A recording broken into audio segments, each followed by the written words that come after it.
सर्दियों की एक तवील और धुंधली शाम थी। आसमान पर सूरज की रोशनी मध्यम हो चुकी थी और हवा में ऐसी ठंडक घली हुई थी जो हड्डियों तक उतर जाती है। गांव के कच्चे रास्तों पर हल्की हल्की धुंध फैली हुई थी और दूर दूर तक फैले खेत सरमई चादर में लिपटे नजर आते थे। उसी गांव के एक छोटे से कच्चे घर में, जिसकी दीवारों पर मिट्टी और गोबर की लपाई थी, एक नौजवान बहू चूल्हे के पास बैठी थी। उसका नाम रानी था। रानी की आंखों में सब्र की गहराई और चेहरे पर थकन की परछाइयां साफ नजर आती थीं। वो गरीब घराने से ब्याह कर आई थी, जहां गुर्बत ने उसकी जिंदगी को बचपन ही से सख्तियों का आदी बना दिया था। ससुराल में कदम रखते ही उसने महसूस कर लिया था कि यहाँ मोहब्बत कम और तवक्कुआत ज्यादा हैं।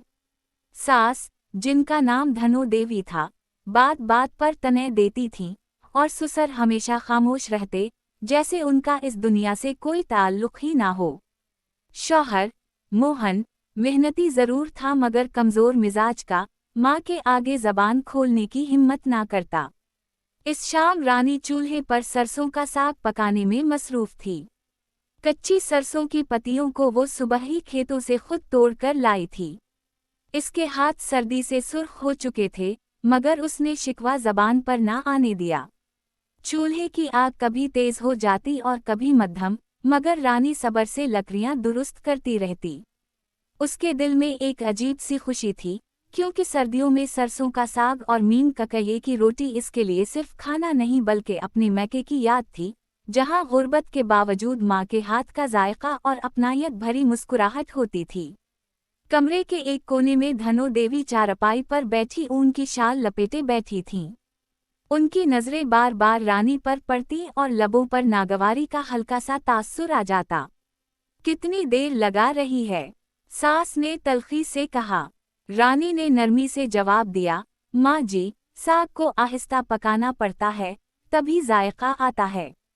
धनो देवी ने नाक सकोड़ कर कहा, जायका? जैसे हमारे घर में कभी अच्छा खाना बना ही नहीं। मोहन बाहर से लकड़ियां समेटकर अंदर आया तो सर्दी से इसके हाथ कांप रहे थे। इसने रानी की तरफ देखा, मगर कुछ कहे बगैर एक तरफ बैठ गया। रानी ने दिल ही दिल में सोचा कि काश वो कभी इसके हक में बोल पाए, मगर फिर खुद को समझा लिया कि उम्मीद रखना ही दिक को जन्म देता है। खाना तैयार होने में अभी वक्त था। रानी ने आटा गौंधना शुरू किया। मीन ककये का आटा सख्त होता है, मगर उसके हाथों में आदत थी। वो हर पेड़े को मोहब्बत से थपथपाती, जैसे उसमें अपने दिल की गर्मी भर रही हो। चूल्हे की आंच पर तवा गर्म हो रहा था और कमरे में सरसों की खुशबू फैलने लगी थी। इस खुशबू में ऐसी अपनायत थी कि लम्हा भर को रानी ससुराल की तल्ख हकीकत भूल गई। उसी दौरान सास ने फिर बात छेड़ी, सुन रानी, कल से ज्यादा लकड़ियां लाया कर। सर्दी बढ़ रही है। रानी ने सर झुकाकर कहा, जी माँ जी, सुबह सवेरे ले आऊंगी। दिल ही दिल में वो सोच रही थी कि सुबह सवेरे उसे पानी भी भरना होता है, जानवरों को चारा भी देना होता है, और खेत का काम भी, मगर इन बातों का जिक्र करना बेफायदा था। रात आहिस्ता आहिस्ता गहरी हो रही थी। बाहर हुआ के झौनके दरवाजे के पर्दे को हिला रहे थे। रानी ने पहली मीन ककये की रोटी तवे पर डाली।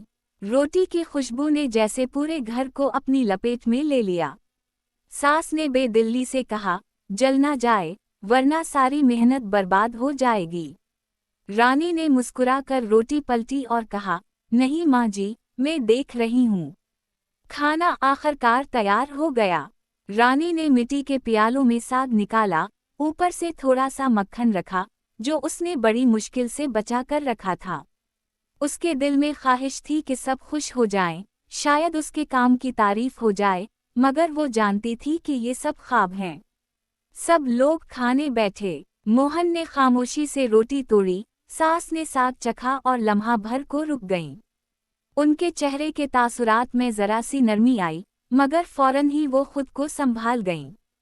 ठीक है, इन्होंने मुख्तसर सा कहा। ये ठीक है रानी के लिए किसी इनाम से कम ना था। खाने के बाद रानी ने बर्तन समीटे और बाहर आंगन में जाकर धोने लगी। सर्द पानी हाथों में चभने लगा, मगर वो खामोश रही। आसमान पर सितारे टिमटिमा रहे थे और चाँद की मध्यम रोशनी आंगन में फैल रही थी। रानी ने एक लम्हे को आसमान की तरफ देखा और दिल ही दिल में दुआ की कि इसकी जिंदगी में भी कभी रोशनी आए। अंदर कमरे में मोहन और उसके वालिद बातें कर रहे थे। सास चारपाई पर लेट चुकी थीं। रानी ने सब काम निपटाने के बाद अपने कमरे का रुख किया, जो असल में एक छोटा सा कोना था। इसने कंबल ओढ़ा और आंखें बंद कर लें। सर्दी के बावजूद इसके दिल में एक अजीब सी गर्मी थी, शायद इस बात की कि आज उसने अपने फर्ज को पूरा किया था। वो जानती थी कि कल फिर वही सख्त दिन, वही तने, वही खामोशी इसका इंतजार कर रही है, मगर फिर भी उसके दिल में उम्मीद का एक नन्हा चिराग जल रहा था। सरसों के साग और मीन ककये की रोटी की खुशबू जैसे इस चिराग को हवा दे रही थी, और रानी उसी उम्मीद के सहारे नींद की आगोश में चली। अगली सुबह सर्दी पहले से भी ज्यादा थी। रात भर तेज हवा चलती रही थी, जिसकी वजह से कच्चे घर की दीवारों में से सीटियों जैसी आवाजें आती रहीं। रानी की आंख फजर से पहले ही खल गई। कंबल के अंदर भी सर्दी का एहसास कम न हुआ, मगर वो जानती थी कि उसे उठना ही होगा। ससुराल में बहू के लिए आराम की कोई गुंजाइश नहीं होती, खास तौर पर जब घर गरीब हो और काम ज्यादा हो। इसने आहिस्ता से कंबल हटाया और पाँव जमीन पर रखे। मिट्टी की ठंडक ने जैसे पूरे जिस्म को जकड़ लिया। इसने जल्दी से पुराना सा स्वेटर पहना और बाहर आंगन में आ गई।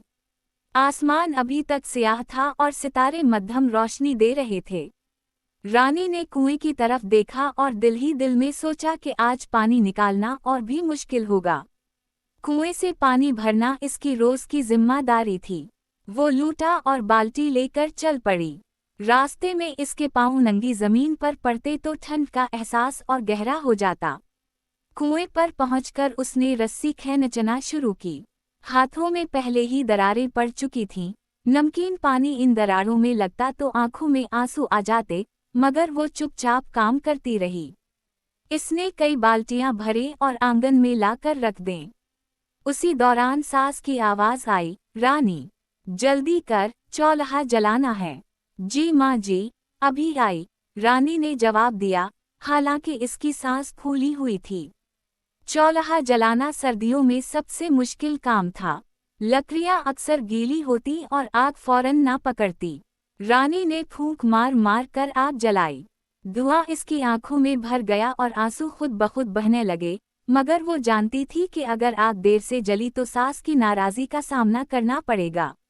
नाश्ते में बस बची हुई मीन ककये की रोटी और थोड़ा सा साग था। रानी ने वही गरम करके सबके सामने रख दिया। सास ने रोटी उठाई और कहा, हर रोज यही, कुछ और नहीं बिन सकता। रानी ने सर झुकाकर कहा, माँ जी, अनाज कम है, जो है उसी से गुजारा करना होगा। सास ने मुंह बनाकर रोटी तोड़ ली। मोहन खामोशी से खाता रहा, जैसे वो इस बहस का हिस्सा ही ना हो। नाश्ते के बाद मोहन खेत की तरफ चला गया। ससुर भी अपने काम में लग गए। रानी ने बर्तन धोए, झाड़ू लगाई और जानवरों के लिए चारा काटा। इसके हाथ मुसलसल काम करते रहे, मगर दिल कहीं और भटकता रहा। उसे अपने मैके की याद आ रही थी। वहाँ भी गुर्बत थी, मगर माँ के चेहरे पर सख्ती के बावजूद दिल में मोहब्बत होती थी। यहाँ हर लफ्ज़ एक इम्तिहान था। दोपहर के वक्त सूरज कुछ देर के लिए निकला, मगर इसकी धूप में भी गर्मी न थी। रानी ने सोचा कि आज खेतों से कुछ सब्जियां तोड़ लाए, ताकि रात के खाने में कुछ नया हो। वो टोकरी लेकर सरसों के खेत की तरफ चल पड़ी। खेतों में हरियाली देखकर इसका दिल कुछ हल्का हो गया। सरसों के पीले फूल हवा में लहरा रहे थे। उसने पत्ते तोड़ते हुए सोचा कि कुदरत कितनी फयाज है, मगर इंसान फिर भी शक्र करना नहीं सीखता। वापसी पर रास्ते में गांव की चंद औरतें मिलें। वो आपस में बातें कर रही थीं। रानी को देखकर किसी ने कहा, यही है ना वो नई बहू, जो हर वक्त काम में लगी रहती है। दूसरी ने हल्की आवाज में कहा, हाँ, सुना है बड़ी साबिर है, मगर सास बड़ी सख्त है। रानी ने सब सुना, मगर खामोश रही। इसने आदत बना ली थी कि बातों को दिल पर ना ले। घर आकर उसने दोबारा चूल्हा जलाया और खाना बनाने लगी। उस दिन उसने सरसों के साग में थोड़ा सा लहसुन डाल दिया, जो उसे मैके की याद दिलाता था। खुशबू फैलने लगी तो सास कमरे से बाहर आ गईं। आज खुशबू कुछ अच्छी आ रही है, इन्होंने कहा। रानी के दिल में उम्मीद जागी, मगर उसने चेहरे पर कोई खुशी जाहिर ना की। शाम होते ही सर्दी फिर बढ़ गई। मोहन थका हारा घर आया। इसके चेहरे से लग रहा था कि खेत का काम आज ज्यादा सख्त था। वो चुपचाप चारपाई पर बैठ गया। रानी ने इसके लिए पानी रखा और खाना पेश किया। मोहन ने एक नज़र उसकी तरफ देखा, जैसे कुछ कहना चाहता हो, मगर फिर खामोश हो गया। खाने के दौरान सास ने अचानक कहा, रानी, कल मेरी बहन आने वाली है। घर साफ सुथरा होना चाहिए और खाने में भी कुछ अच्छा होना चाहिए। रानी चौंक गई। इसके जहन में फौरन अनाज, सब्जी और पैसों का हिसाब घूमने लगा। इसने धीरे से कहा, माँ जी, घर में तो बस यही है, मगर मैं पूरी कोशिश करूंगी। सास ने सख्त लहजे में कहा, कोशिश नहीं, सब ठीक होना चाहिए। हमारी इज्जत का सवाल है। रात को रानी देर तक जागती रही। कंबल ओढ़े वो छत को देखती रही। उसके दिल में खौफ और फिक्र दोनों थे। मेहमान का मतलब था ज्यादा काम, ज्यादा तनकीद और कम आराम। मगर उसने खुद को संभाला और दिल ही दिल में दुआ मांगी कि सब खैरियत से गुजर जाए। अगले दिन वो फजर से भी पहले उठ गई। इसने घर की सफाई शुरू की, आंगन में पानी छिड़का, कमरे दुरुस्त किए, लकड़ियां जुमा की और खाने की तैयारी में लग गई। इसने सोचा कि अगर मेहमान के सामने सादा मगर साफ सुथरा खाना पेश किया जाए तो शायद बात बन जाए। दोपहर के करीब सास की बहन आ पहुंची। वो निस्बतन खुश मिजाज औरत थी, मगर बात बात पर सवाल करने की आदत रखती थी। इसने घर में कदम रखते ही कहा, अरे, सर्दी तो यहाँ बहुत है। बहू, चाय बना दो। रानी फौरन चूल्हे की तरफ भागी। चाय के साथ उसने थोड़ी सी नीम ककइये की रोटी और साग भी रख दिया। मेहमान ने खाकर कहा, सादा है, मगर दिल से बना लगता है। ये अल्फाज रानी के दिल में उतर गए। पहली बार किसी ने इसके काम को दिल से सराहा था। शाम तक मेहमान बातें करती रही। इसने रानी से इसके मैके, इसकी जिंदगी और कामों के बारे में पूछा। रानी ने सब सच सच बताया, मगर शिकायत का एक लफ्ज भी ना कहा। सास एक तरफ बैठी सब सुनती रहीं। शायद पहली बार इन्हें एहसास हुआ कि ये लड़की वाकई मेहनती और साबिर है। रात को जब सब सो गए तो रानी थकी हुई चारपाई पर लेट गई। उसके जिस्म में दर्द था, मगर दिल में एक अजीब सा सुकून था। इसे लगा कि शायद आहिस्ता आहिस्ता हालात बदल सकते हैं। शायद सरसों के साग और नीम ककइये की रोटी की सादगी ही इसके लिए रास्ता बनेगी। इसने आंखें बंद की और दिल ही दिल में शक्र अदा किया। सर्दी अभी बाकी थी, मुश्किलात भी, मगर रानी के अंदर जो हौसला था, वो पहले से ज्यादा मजबूत हो चुका था। इसे यकीन होने लगा था कि हर अंधेरी रात के बाद कोई ना कोई सुबह जरूर आती है, और शायद इसकी सुबह भी अब ज्यादा दूर। सर्दियों की रात इस बार कुछ ज्यादा खामोश थी।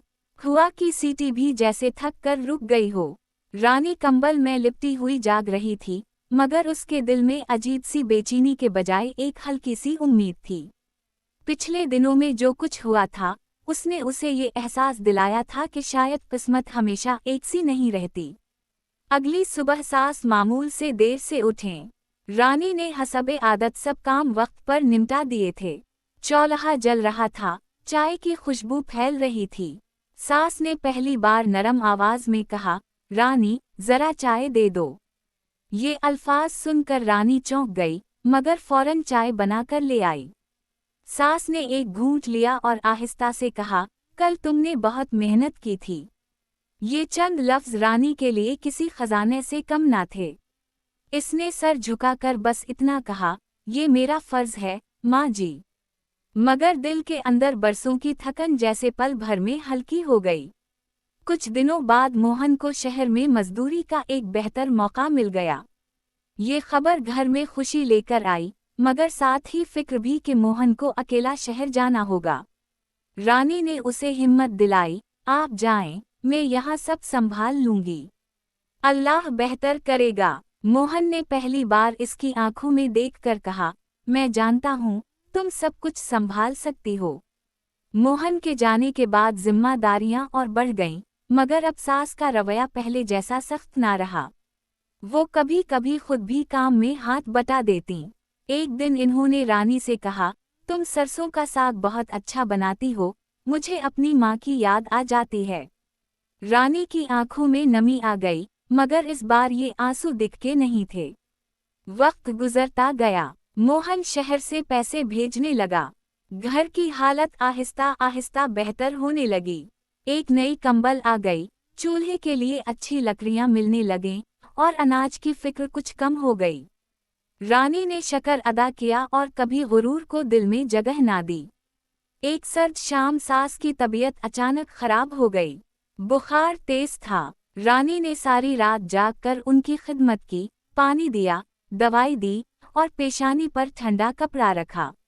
सास बार बार उसकी तरफ देखती रही, जैसे कुछ कहना चाहती हूँ। सुबह के वक्त इन्होंने कमजोर आवाज में कहा, रानी, मुझे मुआफ कर दो। मैंने तुम्हें कभी अपनी बेटी नहीं समझा। रानी की आंखों से आंसू बहने लगे। इसने सास का हाथ थाम कर कहा, माँ जी, अब सब ठीक है। चंद दिनों बाद सास बिल्कुल ठीक हो गईं।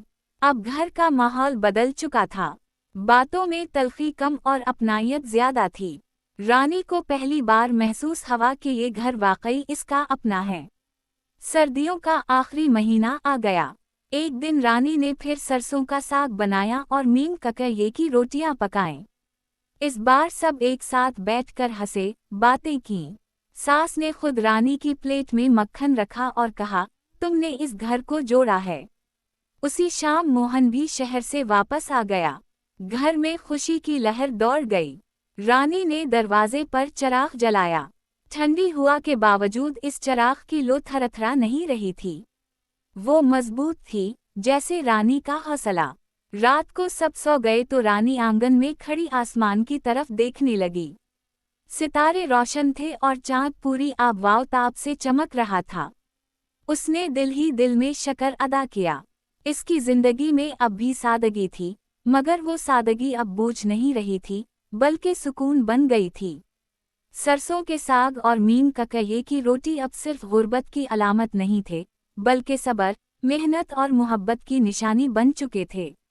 रानी मुस्कुराई, क्योंकि उसे मालूम था कि उसकी कहानी यहीं ख़त्म नहीं होती, बल्कि यहीं से एक नई, रोशन जिंदगी का आगाज होता है।